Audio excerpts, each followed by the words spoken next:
Danbury native Glen Mourning is coming back home this week. These days, he's an award-winning educator in the D.C. area and creator and author of the Crunchy Life book series. On Wednesday night, Mourning will be at the Yard Goats game handing out books from his series. 500 books were bought and will be donated to families in the Hartford community. The event will start at 6 p.m. and will run through most of the Yard Goats game.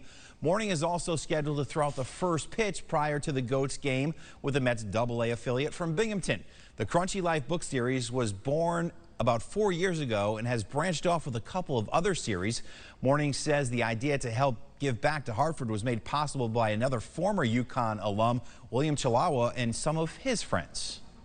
They connected it to the Yard Goats game because, one, there's this sports background, but two, summertime, the likelihood of kids coming out to the ballpark with their families and then kind of leaving with a keepsake, something that, they can use and read during the summer.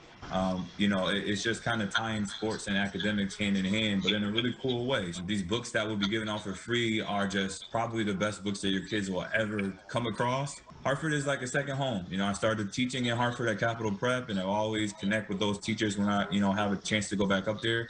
Mourning has come a long way from his days in Danbury. He's a kid who got picked on for not being able to read, but he's turned his greatest weakness into his greatest strength. Educating and inspiring kids has become his life's work in the DMV area. He's proud of his roots and was happy to show us just a couple of years ago that his story of success started in a jam-packed house where some things were hard to come by.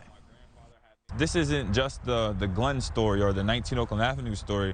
The story of needing to persevere and to be resilient is really an American story, man, to be honest. It doesn't care whether you're black or white. It doesn't necessarily care if you are even rich or poor or born in a certain neighborhood. If you stop chasing, your dreams and you don't have the passion to want to give back to the community or, want something better for yourself, it's more so just making sure that kids know that they have value, that they have worth, and that they can actually be way more than they may see in their neighborhoods.